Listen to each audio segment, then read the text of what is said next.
Porquê dos capitalistas não fazerem dívida? Ora, existem capitalistas que criam dívida, não é? Mas generalmente falando, é uma boa questão, porque os capitalistas não criam dívida, digamos assim, ou seja, vamos dizer uma parte de capitalistas não criam dívida, porque, como eu já disse, existem outros que criam.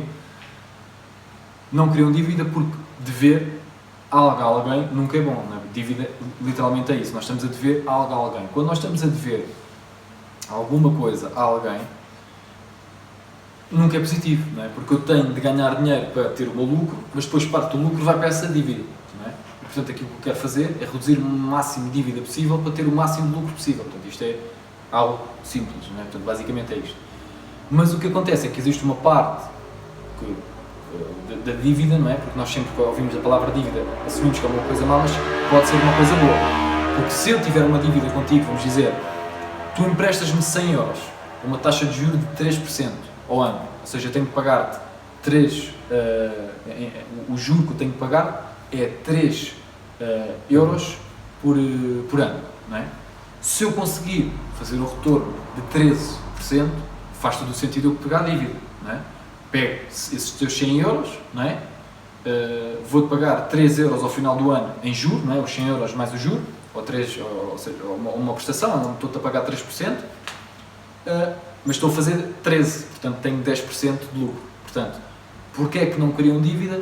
Os capitalistas, é mais do género, os capitalistas criam dívida se fizer sentido para criar, visto que se eu consigo ganhar lucro, se eu consigo ganhar dinheiro com essa dívida, faz sentido.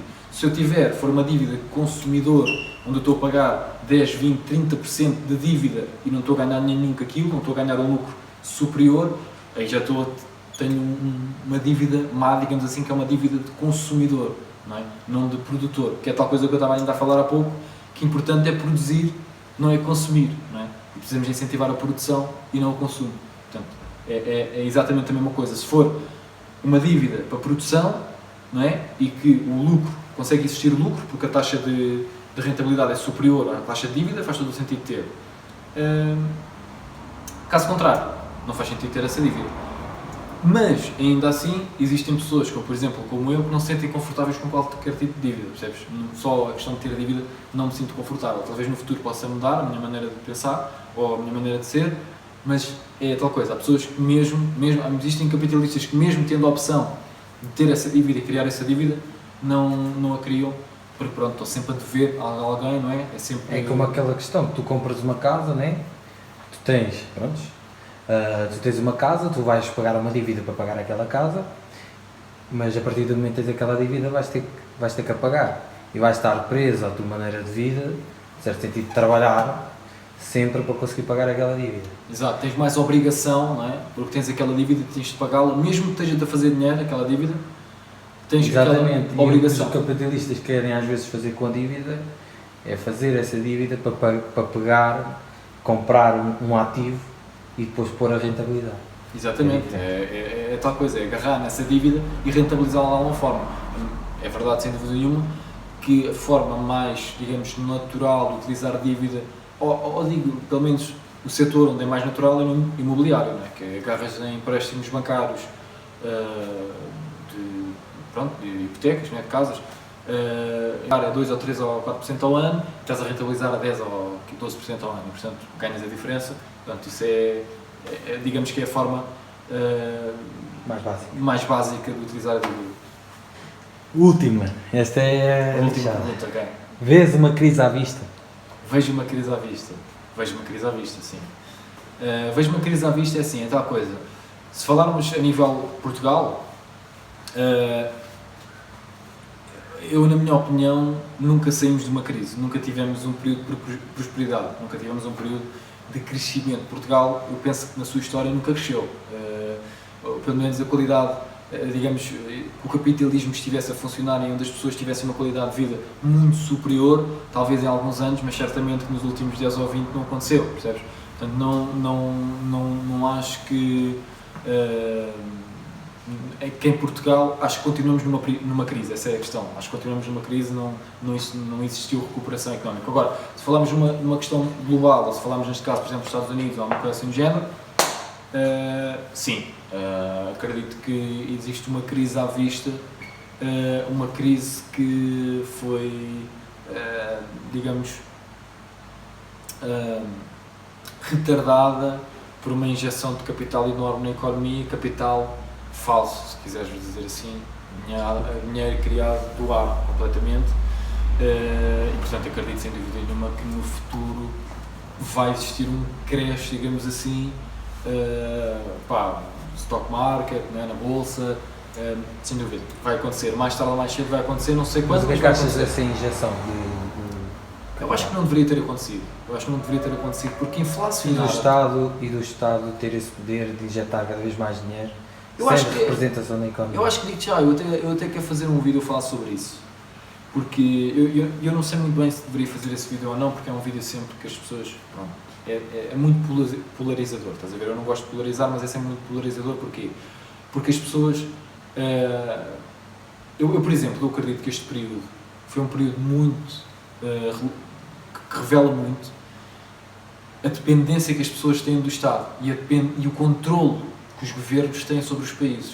Se acho que houve lição que podemos tirar sobre este período pandémico, foi isso, foi o controle que os governos têm sobre as pessoas. Eu, sinceramente, foi a coisa que mais me assustou, foi o controle que os governos têm sobre as pessoas. Têm um poder enorme, percebes? Eu até a esta altura não é que achasse que não tivessem poder, achava que tinham, mas quem diz aquela coisa, eu nunca disse, mas o tipo de pessoas que dizem, política não interessa nada, se calhar interessa, não é? Se calhar tivemos agora a opção onde vimos que realmente, a nível de todas as suas liberdades, e a liberdade neste caso estamos aqui a falar, liberdade económica, que tem um poder enorme sobre a tua riqueza, não é? Porque a partir do momento em que tem poder sobre a moeda que tu tens, ou as diferentes moedas que tu tens, não é? Tem controle sobre aquilo que tu tens, não é? Tem controle sobre a tua riqueza, não é? Se eles inflacionarem a imensa moeda, não é? Agora os euros que tu tens na carteira valem menos, e tu trabalhaste por eles, é a tua riqueza, é aquilo que estás a tentar, não é? Na tua vida, não é? E portanto, eu acho que não deveria ter existido, sem dúvida nenhuma, o número de, portanto, a inflacionar a moeda como inflacionaram, não é? Sem dúvida nenhuma, acho que não deveria ter acontecido, mas é tal coisa, isso aconteceu simplesmente por uma dependência enorme das pessoas do Estado, não é? E isso acontece devido aos altos impostos, não é? A partir do momento em que tu tens impostos altos, não é? O setor público é o responsável por montes de determinados serviços e produtos. Porquê? Porque recebe muito dinheiro daquilo que tu ganhas, não é? Como recebe muito dinheiro de impostos, não é? Tem a obrigação de fazer algo com aquele dinheiro de impostos, não é? E portanto, a partir desse momento, as pessoas ficam muito dependentes do Estado, não é? Porquê? Porque é um Estado enorme. A partir do momento que o Estado é enorme, tu ficas muito dependente do Estado. Se o Estado não está a trabalhar como deve ser, não é? Não há produtos, não há serviços como deve ser, e como já falámos há pouco, e já falei sobre isto várias vezes, generalmente falando, o setor privado é muito mais produtivo e muito melhor, não é? É muito mais competitivo e vai ter melhores produtos e serviços do que o setor público. Portanto, resumidamente, acho que não se deveria ter inflacionado tantas moedas, dúvida nenhuma, acho que não deveria ter acontecido, mas isso só aconteceu porque as pessoas são muito Mas dependentes. o que é isso? Se conseguis explicar, tipo... Inflacionar as moedas é criar mais moedas, portanto, é criar dinheiro do ar, porque o dinheiro não é criado do ar, é isto que eu estou a dizer. Exatamente, o dinheiro representa certos O dinheiro ativos. representa algo, ok? E a curto prazo, e foi isso que aconteceu, a curto prazo pode aliviar uma dor, ok? A mesma coisa do que, olha, quando jogávamos futebol e levávamos uma pancada e depois iam lá com o gelo ou com o spray ou não sei o quê. Aquilo no momento até alivia, fica dormente ou sentes o fresco e não sentes a dor, estás a ver? Aquilo meio que te alivia, não é? Mas se tu tiveres a perna partida, ou se fizeres uma ruptura de ligamentos, ou se tiveres ali alguma lesão, a lesão está lá na mesma. Está mascarada com aquela porcaria que me foram-te lá meter, que era para te aliviar e até acabas o jogo. Ou porque estás quente e não é? Mas no final do jogo vais sentir a dor na mesma. E isto é igual na economia.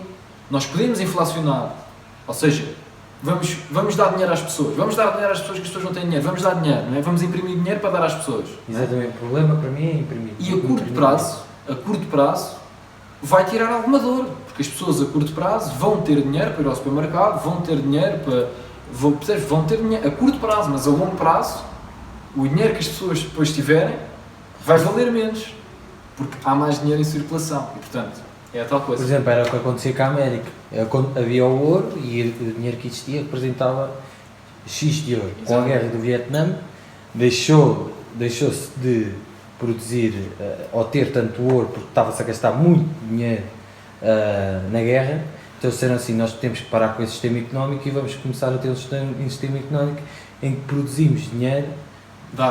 Basicamente. Exatamente, sobre a inflação, onde temos que criar dívida que vamos pagar mais tarde. Exatamente. Agora, o dinheiro pode representar 100% da nossa economia, se a gente imprimir mais, ou seja, não representa em nada, por exemplo, se a gente imprimir 120% e 100% é o bolo todo da economia, ou seja, esses 20% que foram imprimidos a mais representam o quê?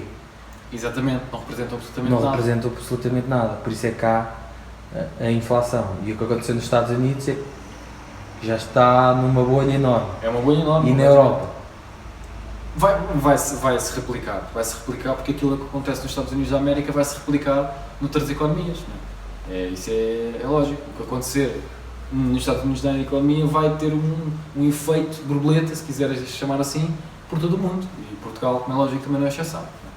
Portanto, isso vai sem dúvida nenhuma acontecer. Agora, se A gente já vê no valor das casas, por exemplo. se podemos, por exemplo, beneficiar em algo, por exemplo, Momentaneamente. durante muitos anos, por exemplo, os americanos tiveram uma moeda super forte, não é? A moeda deles era uma moeda muito forte, não é? A moeda mais forte do mundo, não é? E, portanto, os americanos com meia dúzia de dólares podiam vir à Europa, passear e não sei o quê, porque os dólares valiam muito, não é? Hoje em dia já não é assim, não é? O euro vale mais que o dólar, não é? Portanto, nós com menos euros conseguimos ter mais dólares, não é? E, portanto, estás a perceber aquilo que eu estou a dizer, Claro, ou seja, claro. é tal coisa, porque a moeda deles vale menos, porque está mais inflacionada, é tal coisa. Portanto, é o que eu digo, o ciclo repete-se. É muito difícil um império durar para sempre, estás a ver? E sem dúvida nenhuma que os Estados Unidos da América foram um império número 1 durante, sei lá, muitos centenas de anos, e portanto, sem dúvida nenhuma que um império não dura para sempre, e aquilo que me preocupa a mim pessoalmente sobre isso É a gente perceber que a China já é e irá ser ainda mais a maior potência mundial. E qual é que é o problema disso? O problema é as ideologias deles. O problema não é eles serem a maior economia mundial, o problema é as ideologias que eles não acreditam em liberdade de expressão, não acreditam na liberdade individual, eles têm um capitalismo-comunismo, porque eles são capitalistas, mas capitalistas em termos económicos, mas a nível social são completamente comunistas, não acreditam na liberdade individual e tudo mais, portanto isso preocupa-me sem dúvida nenhuma. Mas eu acredito sempre que o ciclo repete-se, e, portanto, eventualmente, as pessoas querem a sua liberdade, e, portanto... Mas preocupa-te a questão de a gente imprimir tanto dinheiro que o dinheiro das pessoas passem a valer Nada. muito menos? É assim, isso é uma preocupação sem dúvida, só que é tal coisa. Porque muitos dos ricos dizem, invistam em ativos, porque mesmo que isso aconteça, tu não podes designar um valor de uma casa, por exemplo, que tu tenhas, é um ativo, é Sim, qualquer coisa. claro. Enquanto o dinheiro, tu podes ter 100 euros, amanhã pode valer 1, tu não sabes quando é que Exatamente. isso acontece. É assim, é tal coisa, uma hiperinflação na Europa ou nos Estados Unidos da América pode acontecer, difícil. Não estou a dizer que é impossível, mas acontecer aquilo que aconteceu no Zimbábue, na Venezuela, de hiperinflação num país como os Estados Unidos da América ou na Europa, é muito difícil, não é? É muito difícil de acontecer, não tem nada, são economias completamente diferentes, não podemos comparar uma economia do Zimbábue com uma economia dos Estados Unidos, não podes comparar uma coisa com a outra, não é? Agora que tanto a Europa como os Estados Unidos acham, e na minha opinião são arrogantes porque acreditam, nós somos diferentes, e que por isso as suas populações podem sofrer por existir, lá está, uma falta de produção e um excesso de consumo, que basicamente é isso que a inflação é um excesso de dinheiro na economia, ou seja, quando existe mais dinheiro do que produtos ou serviços, existe inflação. Quando existe menos dinheiro e mais produtos e serviços, existe o inverso, deflação. Porque se existir muitos produtos e muitos serviços, as coisas baixam de preço e não sobem. Portanto, é tal coisa. Mas é tal coisa, é uma coisa que me preocupa, sim, mas se vai existir uma hiperinflação e tudo mais, onde as coisas começam a subir de preço, sim, na Europa ou nos Estados Unidos é muito, muito difícil isso acontecer. Mas, por exemplo, nos Estados Unidos, por exemplo, a inflação deste ano está cerca a rondar os 10%. Não os números do governo, mas também não podemos acreditar nos números do governo, não é? O governo vai mentir, não é? Portanto, mas os números reais andam a rondar os 10%. Portanto, 10% é uma inflação muito, muito considerável, não é? Mas pronto, é tal coisa. É quando damos muito poder aos governos, vai sempre acontecer.